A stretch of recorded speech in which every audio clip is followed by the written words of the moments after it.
Lord bless you. Amen. We can still feel the presence of the Lord because we are in the house of God. Hallelujah. The presence of the Lord is always inhabits in the praises of His people. The more you praise Him, the more you feel the Lord of God. Hallelujah. His presence, hallelujah, His touch is always, hallelujah, with your praises and with your worship. Oh, hallelujah. Oh, hallelujah. Oh, hallelujah. You should maintain the atmosphere of worship in this place because we are in the house of God. Hallelujah. Hallelujah. Hallelujah. Oh, purihin ka, Panginoon.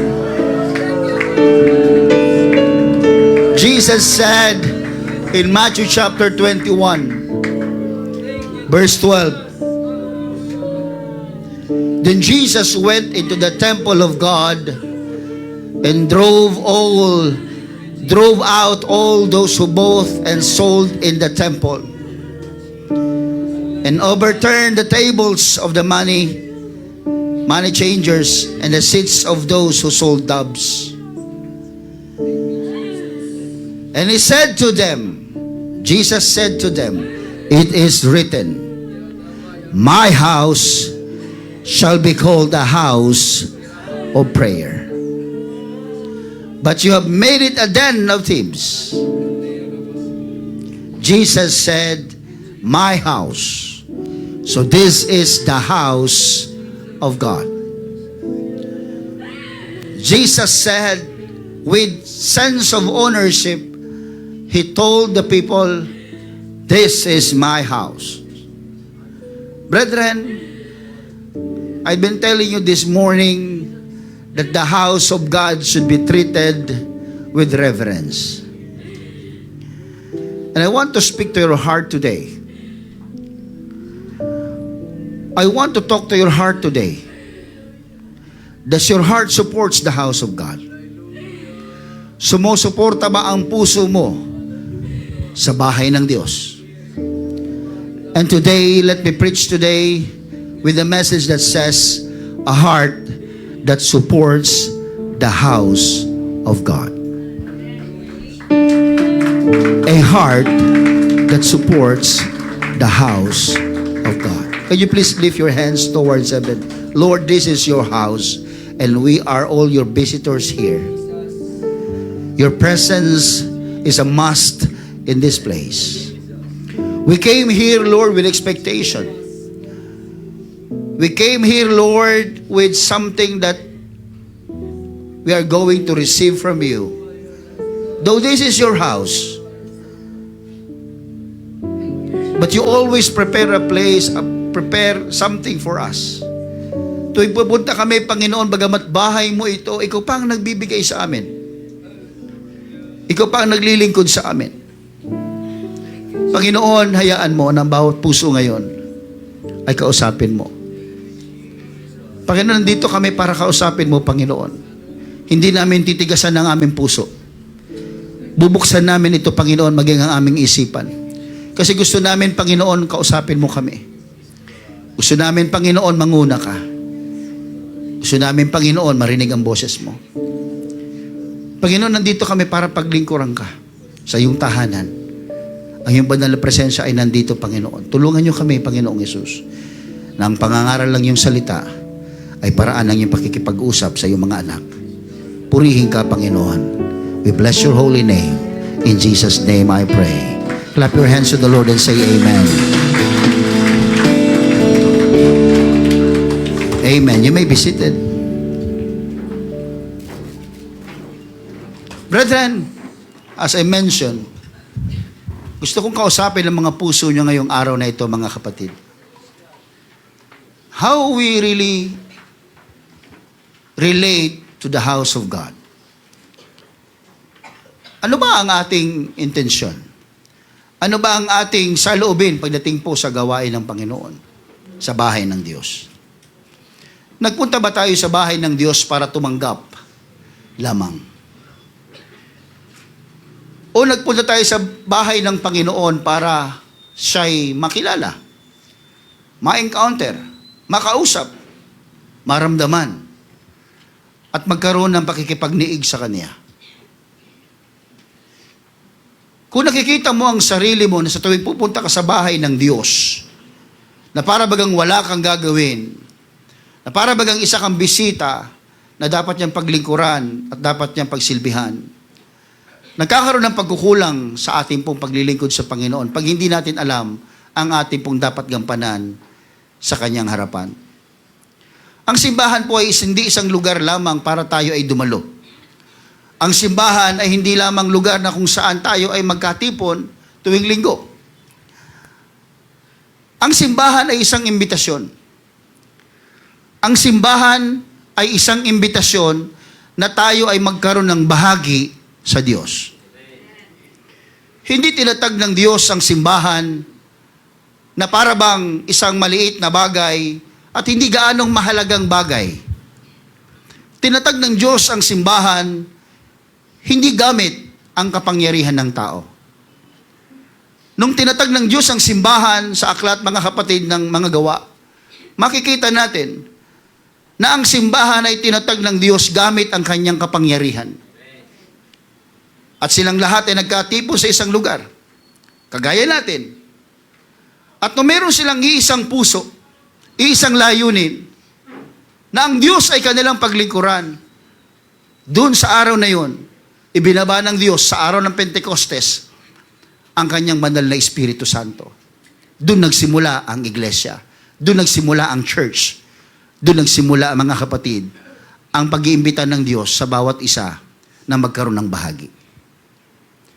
The church was instituted by God, and this is solely for His own glory. Para sa Kanyang kapakanan, para sa Kanyang kapurihan.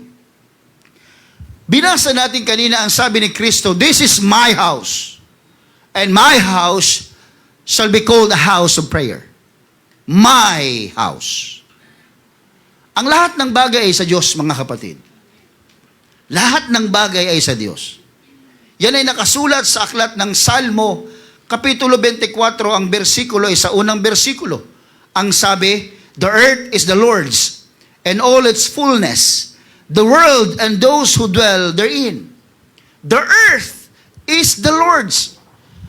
Ang buong mundo ay sa Diyos. Sa Kanya lahat. Pero meron siyang ibig sabihin dun sa aklat ng Mateo 21 na sinabi niya, "My house shall be called a house of prayer." Idiniin niya, mga kapatid, na ang templo, ang church, ay Kanyang tahanan. Well, theologically speaking, we are the house of God because we are the temple of the Lord. But we cannot escape the fact that the building, the structure itself, na ginagamit para sa gawain ng Diyos ay tinatawag ding tahanan ng Diyos. Dahil ang Diyos ang pangunahin na may-ari ng lahat ng bagay at ang Kanyang banal na presensya ay sumasa mga tao at lugar na kung saan ginagamit ang Kanyang lugar na yun para sa Kanyang pangalan ay tinatawag na tahanan ng Panginoon. Kaya kung ang Diyos mismo, si Kristo ang nagsabi, "My house, bahay ko to eh." May sense of ownership ang Panginoon. Bagamat Kanya ang lahat. Pero gusto niyang ipahiwatig sa atin, gusto niya tayong kausapin ng puso sa puso, na ang bagay na ginagamit, lugar na ginagamit, para sa Kanyang kapurihan ay Kanyang tahanan. At kung siya mismo ang nagsabi na ito'y Kanyang tahanan, siya ang magbibigay ng definition ng purpose ng tahanan. Kaya nga po, this is not my church. This is not your church. This is God's house. Lahat po tayo dito ay panauhin ng Panginoon. Sapagat ito'y pagmamay-ari at tahanan ng banal na presensya ng Panginoon. At kung sino ang may-ari ng tahanan, siya ang magbibigay ng standard. Siya ang magbibigay ng rules. Siya ang masusunod at hindi ang panauhin. Hindi tayo. Hindi ako.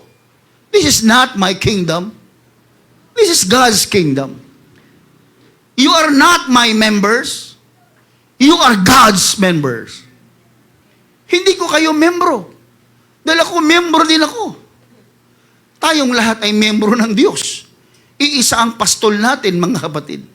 Iisa ang shepherd natin. But we cannot escape the fact, mga kapatid, na bagay ang Diyos, meron siyang iniwang standard. May iniwan siyang purpose sa kanyang tahanan. Na ang Diyos ay masyadong nagbibigay ng pansin sa mga nagaganap sa loob ng tahanan niya. Everybody say amen. Alam niyo po, mga kapatid, ang Panginoon, siya mismo ay alam niya kung anong nangyayari sa loob ng kanyang tahanan. At nung makita niya na ang mga tao nandun sa kanyang loob ng kanyang tahanan ay hindi ginaganap ang purpose, hindi ginaganap ang standard, nagalit siya. Kung ang Diyos nga, mga kapatid, ay nagalit, ibig sabihin meron siyang standard na hindi nakikita na ginagawa ng mga tao. Masyado siyang observant. Masyado siyang nagbabantay. Nakikinig siya. Nakatingin siya, nakikiramdam siya, observant ang Diyos sa inuugali natin sa loob ng kanyang tahanan. Observant ang Diyos kung paano natin itrato ang kanyang tahanan. Observant ang Diyos kung gaano kahalaga sa buhay natin ang kanyang tahanan. Observant ang Diyos. Hindi po tayo ang may-ari ng tahanan. Tayo ay mga stewards, tagapangalaga lamang ng tahanan. Ang control ay wala sa atin. Ang control ay hindi nang gagaling sa stewards. Ang mga stewards ay kinukonsulta lamang, hindi kumukontrol. Walang stewards na nagdidesisyon. Ang stewards ay kinukonsulta. Pero ang nagdidesisyon at kumukontrol ay ang may-ari. Ang stewards o tagapangalaga are not thinking of gaining. They are thinking of accomplishing something for the Lord. Ang may-ari ang nagsusupply. Ang may-ari ang nagbubuhos. Ang steward ang nagre-release. Wala po tayong kapangyarihan. Hindi tayo ang may-ari. Ang Diyos ang may-ari. Kaya kung nag-iisip ka ng mga bagay sa buhay mo na gusto mong ibigay ng Diyos sa iyo, you are just a steward of God. Hilingin mo sa Kanya. Siya ang may-ari. Siya ang may control. Siya ang nagdidesisyon. Ikaw, kinukonsulta ka lang niya. Nakikita kanyang may pangangailangan, then He can bless you. As long as you are remaining in His Word, and you can ask what you think, then He will give it to you. Sabi niya yan, mga kapatid. Pangako niya sa atin yun. Hindi po tayo may-ari. Tayo ay mga stewards lamang ng Diyos. Kaya ang accountability ay inaasahan sa mga stewards. Ang may pananagutan, hindi yung may-ari. Ang may pananagutan ay yung binilinan ng may-ari. Tayo ay binilinan ng Diyos. Binilinan ka ng oras, binilinan ka ng talento, binilinan ka ng resources, binilinan ka ng buhay. Pero paano mo ginagasta ito? Paano mo ito binabahagi? Paano mo ito ginagamit? Galing sa Kanya yan.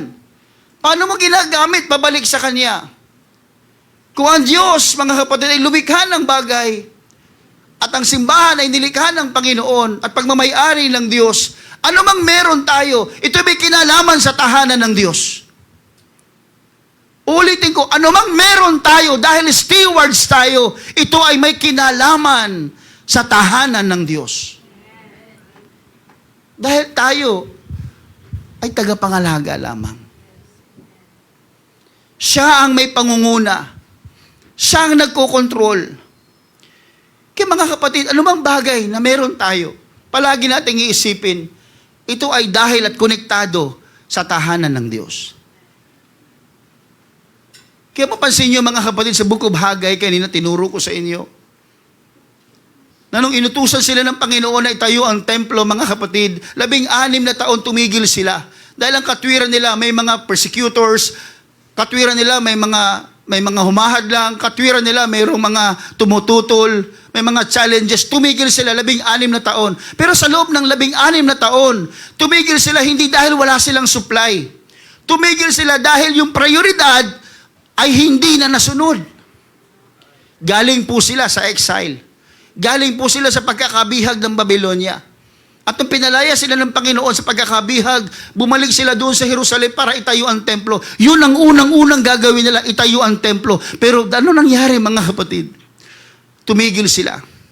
Dahil napansin nila, ba't ko itatayo ang bahay ng Diyos at wala akong bahay?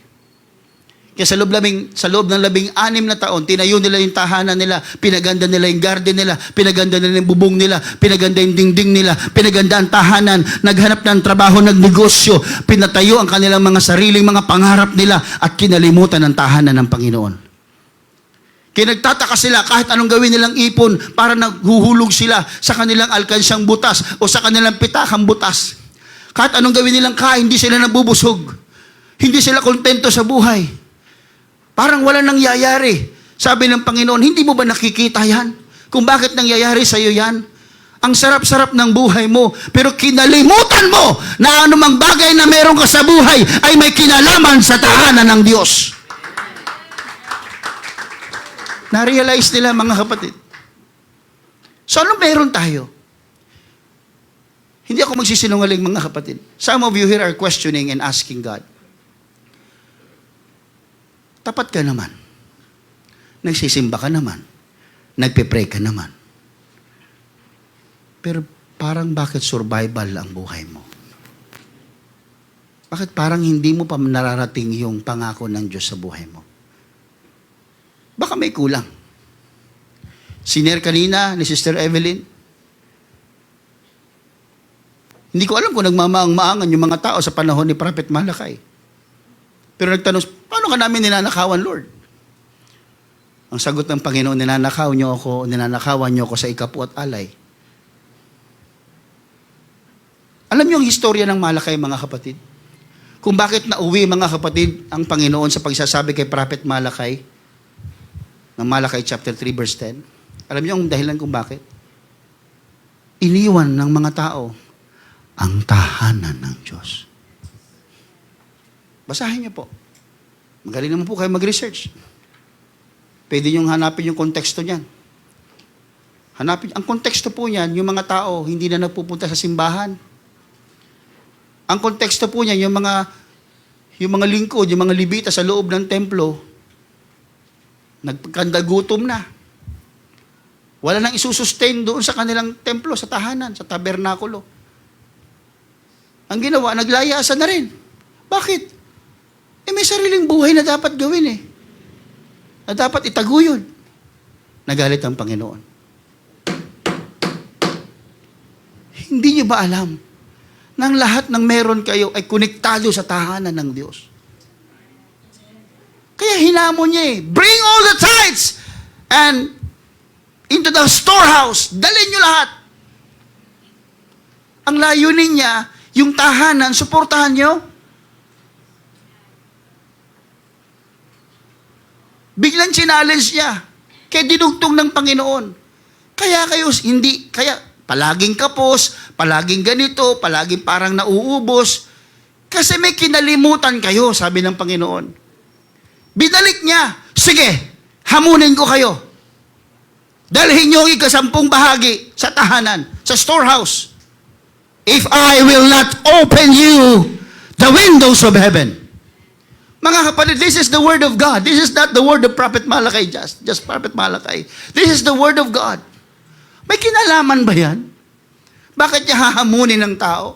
Kasi may nangyayaring pagkakalimot, may nangyayaring negligence sa part ng mga mananampalataya. Pag kinalilimutan natin ang tahanan ng Diyos, hindi tahanan ng Diyos lamang ang nagiging desolate at nagiging ruins at nagiging abandonado. Pati buhay natin apektado. Yes.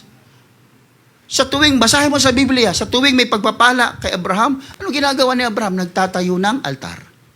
Si Jacob, nagtatayo ng altar. Tuwing blessing, mga kapatid, sa tao, no? Anong ginagawa ng tao?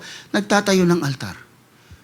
Kasi konektado ang buhay natin at bahagi na nangyayari sa buhay natin sa tahanan ng Diyos. Ako, yun po ibig sabihin.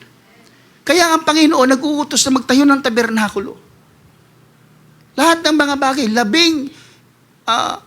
labing isa na mga tribo na kailangan sumuporta doon maliban sa isa, tribo ng Levita. Yung 11 yung walang ibang gagawin kundi sumuporta doon sa tabernakulo. At yung lahi ng Levita, walang ibang gagawin kundi maglingkod sa loob ng tabernakulo. Kahit noon pa, mga kapatid, tell me whatever,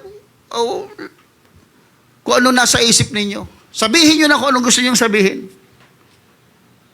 Pero, I will challenge you. Read your Bible. Lahat konektado sa tabernakulo, lahat konektado sa bahay ng Panginoon. Konektado po yan.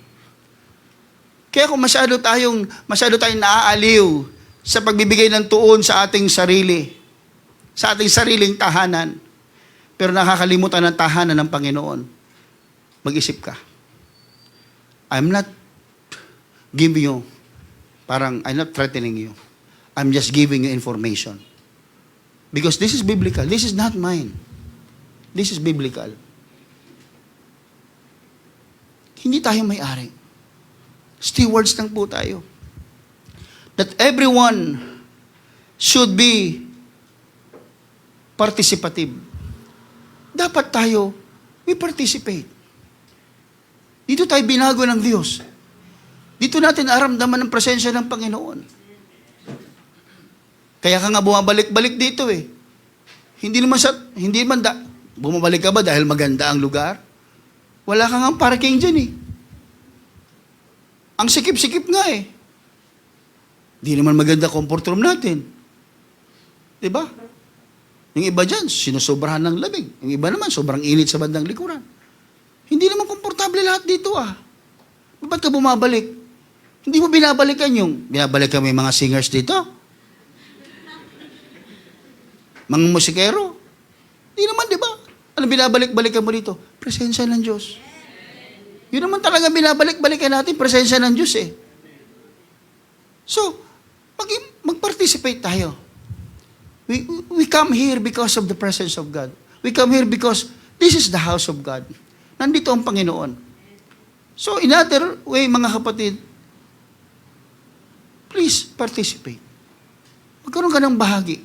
Tanggalin mo na yung kulturang nilagay sa iyo ng mga Katoliko. Napapasok ka sa loob ng simbahan, sasaw-saw ka, lalayas ka, wala kang pakialam. Ang relihiyon sa kanila, sawsawan. Hindi ako nagbibiro, mga kapatid. They don't really take seriously sa kanilang relihiyon. Papasok doon, nunus-nus doon, luluhod sa ganun, tapos maninira ng kapwa. Magsisimba, tapos chichismis sa labas. Magro-rosaryo, tapos mag-iinuman sa kalsada nakahubad. Yan, hulihin sana kayo. Yan ba ang relihiyon ninyo?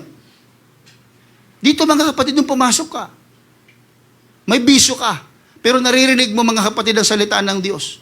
Unti-unti kang na-challenge.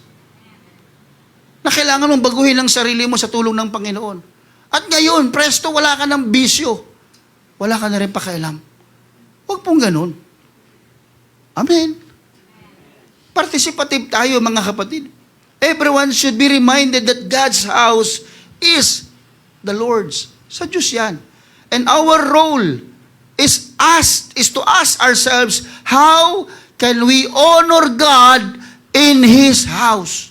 Tuwing papasok ka dito, sasabihin mo sa sarili mo, paano ko mabibigyan ng kapurihan ang aking Panginoon sa kanyang tahanan? Amen. So don't come here just to observe. At para kang VIP. Well, all our visitors are VIP. Don't worry. Terminology ko lang yon. Papasok ka dito na para bang kung sino ka. Hey, this is not your house. Hello? Di ako na-recognize si pastor. Talino ko pa naman. Di ako napakanta ni pastor. Naka-schedule. Aawit nga sana ako eh. Pero di ako napaawit. Wala nang oras. Galing pa naman ako umawit. Kawalan nila. Hindi ko kawalan.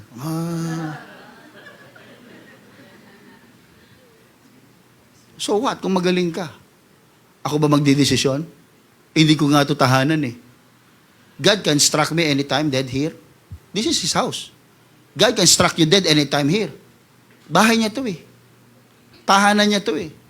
Ang nagdidesisyon dito, hindi pastor, ang Panginoon eh. Hindi pastor, in-appoint mo yung mga leaders. Sa tingin mo yung mga appointment ng mga leaders na yan ay galing lang sa pastor? Hindi. Kasi yung mga in-appoint na yan, kung yan talaga hindi kalooban ng Panginoon, sa tindi ng stress dito, backslide na yan. Ang daming kaya katitisuran dito. Di ba, Grace? Sa dami ng katitisuran dito, di ba nagsasawa? Ba't andito pa rin kayo? Napapagalitan kayo, nai-stress kayo, nag-aabono kayo. Ba't andito pa rin kayo? Kasi hindi naman ako nagdidesisyon yan eh.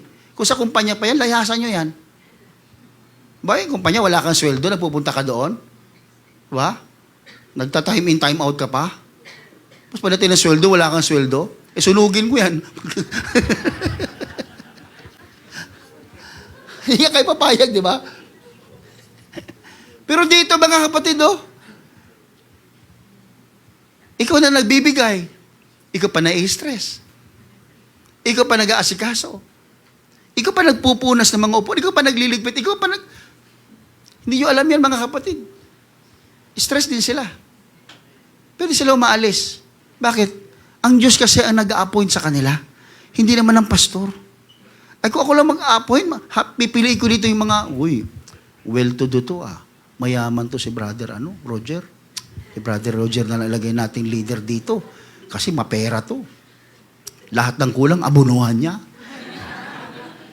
Ganun ang isip ng tao eh. Matalino si sister. Kunin ko siyang treasurer. Secretary. Gusto ko matalino. Kung tao lang pag-uusapan, human logic lang, gagamitin ko mga kapatid yung normal na kaisipan na gano'n ang kukunin natin. Yung mga qualified baga ang piliin natin. Pero sabi ng Biblia, pinili ng Diyos sa mga hindi qualified eh. Diba? Pinili niya yung mga mangmang. Kaya mga leaders, mangmang yan. Sila na pumili niyan eh. Totoo yun. Pinili ng Diyos sa mga mangmang. Para ipahiya daw ang mga marurunong. Ito naman sa'yo, kung marunong ka, pahiya ka. Yung anak nyo nga, stress na kayo eh. Yung pa kayang anak ng iba doon, mga kapatid, na magsama-sama. Subukan nyo lang, mga kapatid. Kaya doon nakaraan pa ako nanghihingi, sabi ko sa mga leaders ng Sunday School, maghanap kayo ng ibang pwede nating i-train na Sunday School teacher. Wala. Walang gusto. Talagang wala. Kahit ako, ayoko eh. Kulit na mga bata eh. Pero di mo sila pwedeng pigilan sa kakulitan. Matakot ka pag hindi maging makulit yan. Kasi yung energy nila, kailangan lumabas yun eh. Hayaan mo sila maging makulit. Huwag mong sabayan. Ikaw matured ka na, hindi ikaw pa itong makulit eh. Pag nagkauntugan yan, nagkaiyakan yan dyan, huwag yung, sino ba nanay mo? Pero ba, away bata yun eh. Diyos ko po naman. Huwag niyong patulan. Dinala natin ang mga anak natin para matuto sila sa gawain ng Panginoon. Ngayon, ang mga Sunday school teacher yan, hindi naman CCTV yan, nakaganon lang palagi sa mga anak ninyo. May nakakalingat din yan. Tibiruin mo, yung dalawang teacher dito kanina, nagsusong lead. Sino nagbabantay sa baba? Volunteer. May mga multiple ministries sila. Kaya iba sa inyo na meron naman kayong extra time at medyo mataas-taas ang pace inyo sa pasensya ninyo, mag-volunteer kayo. Mag-Sunday school teacher doon sa baba. Para kahit paano yung iba naman ay natatanggal lang ng multiple ministries. Kung meron lang iba magbabantay, hindi naman si Rhea magbabantay doon eh. Ang magtuturo eh. Si Ayi, kung meron lang iba talaga mag-Sunday, hindi siya mag-Sunday. Sabi ko sa kadala, isang ministry at a time lang. Pero yung iba napipilitan mag-multiple ministry. Para paglingkuran ng Panginoon. Kasi walang ibang gagawa eh. Bakit? Yung iba kasi nakaupo lang, pero may talented yan, marunong yan. May kakayanan yan, may resources yan, pero nakaupo lang. Kaya ano nangyayari? Yung mga willing, madudoblehan yung kanilang ministry. na taga-awit lang siya, pero wala namang ibang gagawa ng ibang magtuturo sa bata. Sige, ako na rin magturo. Hindi niyo i-stress nun, mga kapatid. Tapos pag may ganyan pa, kagagalitan pa natin.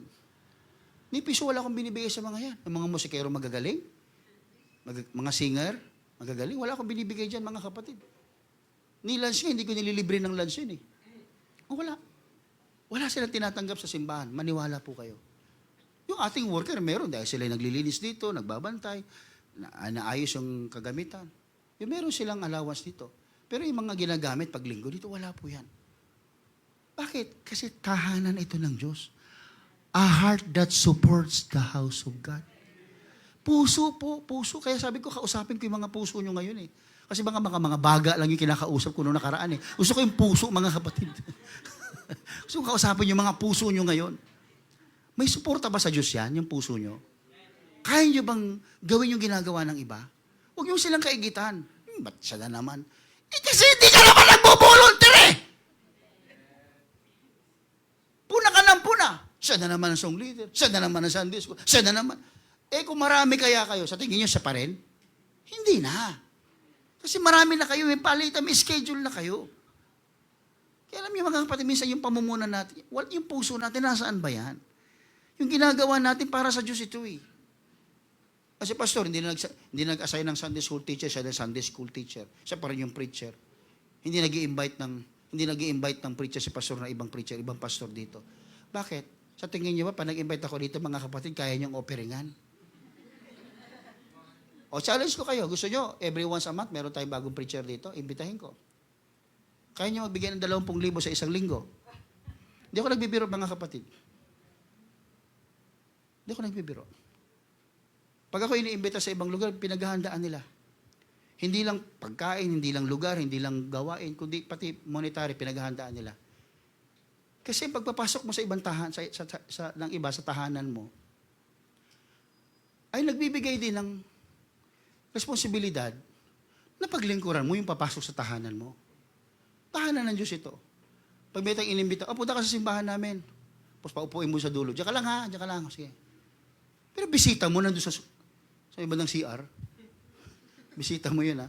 Pinalalang po sa kanya lahat ng mga masasamang espiritu doon, mga kapatid. Di ba saan mo paupuin? Dito sa harapan. Sir, po ka dito, sir. Bibigyan mo ng tubig. Mamaya sa pagkatapos, kakain tayo sa labas. Kasi ini-estima mo, bakit? Bisita sa tahanan. Ngayon, kaya niyong gawin yan, mga kapatid. Sa akin nga, preach ako ng preach dito, wala nag-imbita ng lunch eh. May nag-imbita ng lunch dito? Meron ba kayo? Ikaw, sister, meron ba sa tanang buhay mo dito, meron mag-imbita ba ng lunch sa akin patapos ko ng preaching dito? Wala. Pag anniversary, pastor po ka dito. Minsan pag anniversary, masama pa loob ko. Alam mo kung bakit? Pastor, mag-invite tayo ng preacher. Mag-invite tayo. Tapos operingan niyo yung preacher. Pakakainin niyo. Reregaluhan niyo. Ako na pastor. Nga. Hindi ako, pastor naman, paparinig ka. Totoo lang naman po yun eh. Ba't ba kasi ako tatanggap sa inyo? Ba't ko pag gagawin niyo? Kasi magkakapatid tayo dito eh. Pero akin lang, pag may iba naman, bigyan natin ng pansin, bigyan natin ng tuon. Bahay ng Diyos ito eh. Steward tayo eh. Gusto ng Diyos yung steward, may ginagawa. Nagmumultiply yung giftings. Kaya dapat sa simbahan, nagmumultiply ang mga ministry dito. Hindi, honestly, I'm telling you, kung kinakausap ng Diyos yung puso mo, hindi baga yung puso mo, kinakausap ng Diyos ngayon, mag-volunteer ka na. Huwag mo nang hintayin lapitan ka pa ni pastor. Unsign kasi pastor, pag nilapitan mo ako, yun na yun. Di ako lalapit sa'yo, bahala ka dyan. Lapitan. Huwag ka na humingi ng sign na ganon. Volunteer na kagad, pastor. Medyo matyaga ako sa mga bata. Pwede akong tumulong sa mga bata. Yes, yan. Pastor, di mo natatanong, champion ako sa kantahan. Sa videoke namin sa barangay, ako palagi champion. Pastor, kanta ako. Sige, kumanta ka dyan. My way? No. God's way. Mag-volunteer ka, magsabi ka. Pastor, tumutugtog ako dati sa inuman. O di, sige, wag na sa inuman, sa pagpupuri na ngayon. Sige. Mag-volunteer kayo. A heart that supports the house of God. Yung puso nyo. Nagsasalita yan eh. Kinakausap ng Diyos yan eh. Everybody say amen. Yes, sabi ni Lord, my house shall be called the house of prayer. Because the purpose of the house of God is prayer and presence. Kasi loob ng tahanan, mga kapatid, it's about communion with God. It's not just about activities, Bible study, preaching, conference. Hindi lang activities. It's about communion with God. Communion. Prayer is communion with God. His presence is an act of communing. And there should be no other purpose. Nagpunta tayo dito sa simbahan para ma-entertain. Ano naman kaya line-up nila? Mali. Mali ang pasok kanina ni Rhea. Mali. Hindi. Overacting yung drummer. Puro ka puna. Pag pinakanta ka, pumipiyo ka naman. Tapos pura ka puna. Ano bang alam mo sa musika? Ako mga kapatid, mahilig ako mamuna, pero hindi naman ako marunong. Kaya tumigil nga ako di ba? Sa kanila, puro ako puna. Pero natuto kayo, di ba, sa pamumuna ko. Pero ngayon, mas marunong sila sa akin, hindi na ako pumupuna. Kasi, bakit ka pumupuna, pastor? Alam mo ba tong chords na to? Hindi, ano ba yan? Huwag ka nang pumuna. Kaya hindi na ako pumupuna. Kasi mas magagaling na sila eh. Andiyan na si Master, Raymart, si Engineer. Welcome back, Engineer. Welcome back to the world. So there should be no other purpose. Pag pupunta kayo sa simbahan, ulitin ko, mga kapatid, huwag yung, yung tampulan, tambayan, at mga iba't ibang mga balita sa buhay. Hindi po ganun dito. Hindi po ito lugar ng tsismisan. Huwag po. Pag may nalaman kayo sa kapatiran, huwag yung para pabida-bida ka rin palagi kasi, parang kasi Jollibee. Yung bang, pag nalaman mo, alam mo ba siya nangyari kay sister? Kasi sabi niya lang kanina, hindi pa nakakalabas ng simbahan, nakumalat na. Ang tindi mo. Hindi pa tapos yung service, kumalat na. Nalaman na nung nasa dito, yung problema nung nandito, kumalat na. Ang bilis. Pili mo. Huwag ganon, mga kapatid. Itong lugar na ito, let's always wear decent apparel, mga kapatid. Sa mga kababaihan, magsuot kayo. Natutuwa ako sa mga kababaihan na pag nagsuot sila, mga kapatid, pagdating sa simbahan, parang talagang, wow, sabi ko, parang may passion siya sa simbahan. Parang naramba palagi. Ako gusto ko yun. Bigyan niyo sa Panginoon yun. Yung ganong klaseng Pero wag naman to the extent na hindi ka magsimba pag wala kang pangrampa. Ngayon kung paulit-ulit yan, nilalaban, basta sigurado nilalaban mo yan. Bakit paulit-ulit yan eh? Paulit-ulit nga itong code ko. Tagal na nito, wala bumibili sa akin. Tagal na to, sa UK ko pa binili to. Di ba? UK. Wala akong pakialam kung paulit-ulit ang damit ko. Basta espiritu ko palaging bago. Di ba? Bago naman palagi, luma na espiritu mo. Di ba? Naninira ka pa rin, ang baho na. Kaya wala lumalapit sa'yo, wala nakikipagkaibigan, baho mo eh. Baho na espiritu mo. Huwag yung mga kapatid, magpaligo tayo sa Panginoon palagi ng kanyang banal na presensya. Ang taong puspos palagi ng banal na espiritu, palaging mabango ang espiritu niyan sa harap ng Panginoon. Prayer is primary sa loob ng simbahan. Kaya sa loob ng simbahan, please, huwag tayong karnal dito. Pag may nagkukwento sa iyo, sinasabi niyang problema, huwag yung kumukontra ka, ano ka ba? Para ka namang magtrabaho ka kasi, tatamad-tamad mo kasi. Mga kapatid, ang bahay ng Panginoon ay bahay espiritual. Dito, maririnig mo dito ang mga expression of faith. Pag may nag-testimony, mga kapatid, pagpapalain tayo ng Panginoon, ang Macedonian giving natin ay lalago ng lalago. Tapos nakita mong kukunti lang, sabi mo, pa-announce ka, wala namang improvement. 500 lang dinagdag. Noong nakaraang linggo, 4,500. Ngayon, 5,000. Lalago. Ang aim nyo magkano? 400,000? Parang kontra palagi siya. Mga kapatid, tanggalin nyo yung ganyang isipan. Alam nyo kung bakit? This is a house of prayer. Anong ibig sabihin nun? Lahat dito may pananampalataya. Kaya pag may sinasabi, tinideclare dito, mga kapatid, gagaling ako sa aking karamdaman. Pag mong kontrahin niya, takaw-takaw mo eh. Huwag niyo kontrahin. Kasi nga, bahay ito na kung saan nakapag-express tayo ng faith natin. Lalo ka mag-amen pag ganun. Kahit na, mga kapatid, next week, maglulus ako ng 10 kilos. Mag-amen ka na lang, huwag yung, Amen! Amen!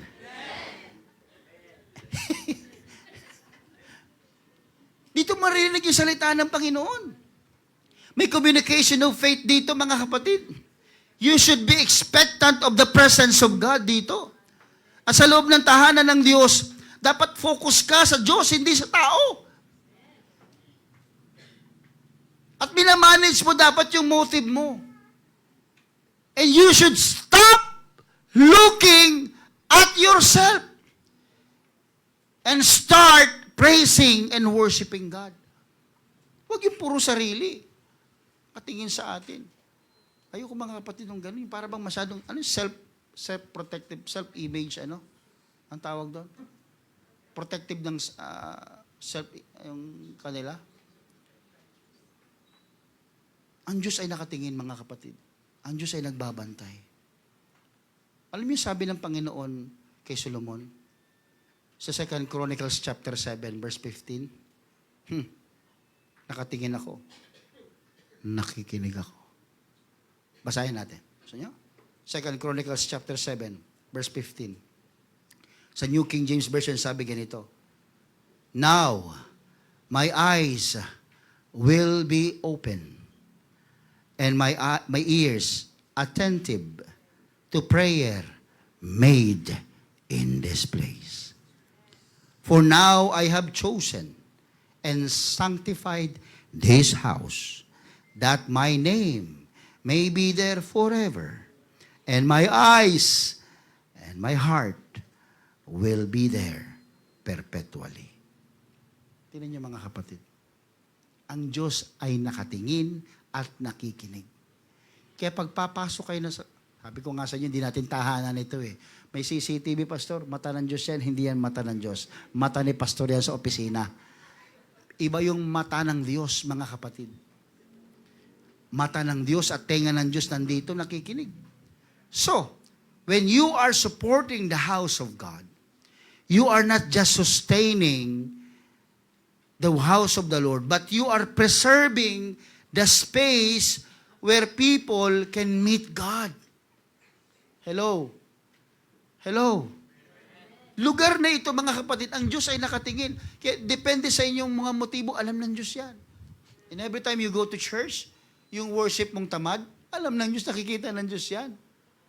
Kahit pa mali-mali yung mga kapatid yung lyrics mo o yung pag sinasabi mo, pag nakita ng Diyos matuwid ang puso mo, okay lang yan. Kahit ang kanta mo ay, Uncle Jesus, be your glory, power, and praise. Naging uncle mo si Jesus, buruin mo yun, kamag-anak mo. Diba, unto Jesus yun, diba? O, naging uncle niya si Jesus. Praise God, pamangkin ka. Kami, mga bisita lang dito, ikaw pamangkin. Kapamilya. Kapamilya yarn. Hello! Nakatingin ng Diyos, mga kapatid. We are invited to participate in God's work. Iniimbitahan tayo ng Diyos na mag-participate tayo. Ano sabi ni Paul, mga kapatid, sa 1 Corinthians chapter 15, verse 58? Always abounding in the work of the Lord. Pag sinabing abounding, ibig sabihin, exceeding, increasing, or excel. May pagtubo, may paglago. So, ibig sabihin, always kang dapat nag-i-increase sa work ng Panginoon. Saan ba ang work ng Panginoon? Sa tahanan niya. Kaya kung ikaw ay na-convert, at nakaupo ka lang diyan, dapat i-goal mo next year, nakatayo ka na. Naglilingkod ka na, nagsiserve ka na, busy ka na. 20 years ago, nakaupo ka. Nung may umupo sa upuan mo, natisod ka! Kawawa naman, mga kapatid. Pinag-awayan yung upuan. 20 years na ako dito eh. Ito talaga trono ko. Ba't na mo nagkaroon pa ng trono? Hindi naman niya tahanan. Hello? We are all invited by God to participate in His work. Iniimbitahan niya tayo, come, let us work. Magano tayo, magtulong-tulong tayo. Hindi tayo pinagsisilbihan. Ano ba ang puso mo sa gawain ng Panginoon? The invitation is not by force, but for those with willing heart. Kaya sabi ng Panginoon, mga kapatid, sa Exodus chapter 25, kay Moses, mga kapatid, verse number 2, speak to the children of Israel, that they bring me an offering from everyone who gives it willingly. Saan daw? Willingly. Dapat nagbibigay na galing sa kanyang puso. Willingly, with his heart, you shall take my offering. Sabi niya, huwag kang humingi sa mga hindi man willing. So, ano ibig sabihin, mga kapatid? May participation ka. Ang participation mo dapat coming from your heart. Because God loves a cheerful giver. Tama? Tignan mo, sabi niya, God loves a cheerful giver. O, tignan mo, cheerful. Ano ba ang cheerful? Ano yon? External, internal? Internal. So, saan nagbabantay ang Diyos? Internal. Kaya lahat ng motibo nyo, basa ni Lord yan. Diba? Sabi nga niya, diba, yung bibig na ginagamit sa pagpupuri, ginagamit mo rin paninira. Ay, naku, mga kapatid, putulin ng Diyos yan. Huwag natin gawin yun. Diba? Sa bahay, mga kapatid, kapag mahal mo ang tahanan mo, hindi ka kailangan piliting tumulong. Mahal mo yung tahanan mo eh. Bahay mo yun eh. Kaya lang, may mga kabataan ngayon, iba na. Wala nang pakialam sa tahanan. Basta pagpasok na lang sa bahay nila, sa kwarto nila, yun ang tahanan, yun ang space na nila. Mga kapatid, huwag naman ganyan. Ba't di ka ba dadaan sa sala? Sige, diyan ka na lang, huwag kang dumaan sa sala ha. Huwag kang dadaan sa pinto, basta diyan ka lang. O, bahala ka, humukay ka sa ilalim, lulusot ka sa kwarto mo. Baka sa ilalim ka dumaan ng lupa. Huwag ganun, mga tahanan mo yan eh. Amen, mga kabataan. Huwag kayong tamad, mga kapatid. Sabi mo sa katabi mong kabataan, huwag kang tamad. Tumulong kayo sa gawaing bahay. Tahanan nyo yan eh. Diba? Pero sa ibang bahay, ba't namin sa ibang bahay? Sipag-sipag niyan. Naghuhugas ng pinggan, pakitang tao. O, imbitahan mo yan. Mga kabataan, imbitahan nyo sa ibang bahay yan.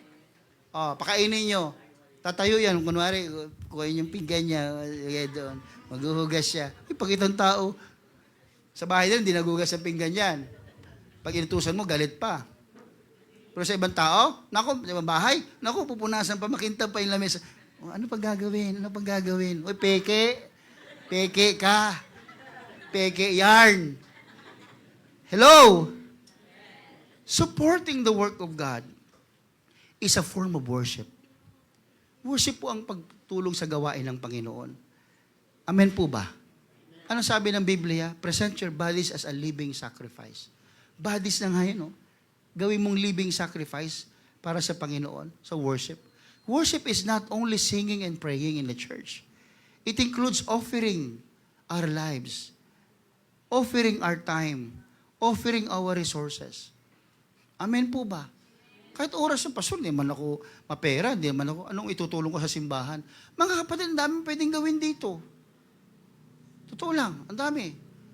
Ina-announce ko dito, tayo ay magkakaroon ng paglipat, hahanap tayo ng lugar. Nag-utos na ako sa ilan. 2 buwan nung lumipas, walang gumawa. Eh kung nakatambay ka na naman sa bahay, baka, pastor, wala naman akong ginagawa sa bahay eh. Pwede ba akong umikot, maghanap ng... Ang daming magagawa. Pero yung ibang inutusan, walang ginagawa. Mukhang nakakalimutan na nila. Excuse me ha, sa mga inutusan na hindi... Huwag kayong sasama ang loob nyo, ha? Eh, wala magagawa eh. Parang alam ng mga kapatiran natin dito na hindi tayo nagtatamad-tamaran. Si pastor vision na lilipat, tapos wala naman palang lilipatan. Kasi wala kasing gumagawa. Everybody say amen. Huwag sasama ang loob nyo, ha? Hindi nyo ba alam na bawat ginagawa nyo, yan ay may scent yan, may amoy yan. Hindi katabi nyo, yung may amoy. Talagang, totoo yan. Tinan nyo ako kasi, pag nagpe-perfume, ginaganon ko dito. Ayan. May amoy pa, may pawis. Ibang amoy pala yun. Ang ginagawa natin, mga kapatid, mayroong amoy yan sa Panginoon. May scent yan.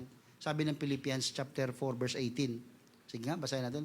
Philippians 4:18, may portion na sinabi niya, mga kapatid, a sweet-smelling aroma, an acceptable sacrifice, well-pleasing to God. Maliwanag siya. Ang ginagawa natin is a sweet-smelling aroma.